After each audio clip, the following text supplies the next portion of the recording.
હું પટેલ નિશા છું, અમદાવાદથી આવું છું. છેલ્લા કેટલાક સમયથી એટલે 2 મહિના થયા કાયમી શિક્ષકની ભરતી આ લોકોએ કરી.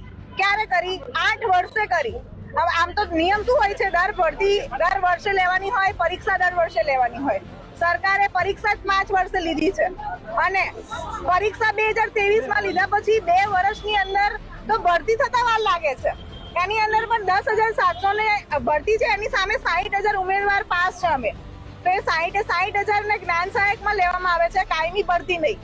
બીજી વસ્તુ કે આ ભરતી જે જાહેર થઈ એની અંદર જેટલા પણ હાજર ઉમેદવાર છે, ગેરહાજર ઉમેદવાર છે, વિગતવાર ચર્ચા જે પણ વિગત હોય એ વેબસાઇટ ઉપર મૂકવાની જગ્યાએ વેઇટિંગ લિસ્ટ બહાર પાડે છે. તો શું શિક્ષણ મંત્રીને ખબર નથી પડતી કે આ વેઇટિંગ લિસ્ટ શું હોય?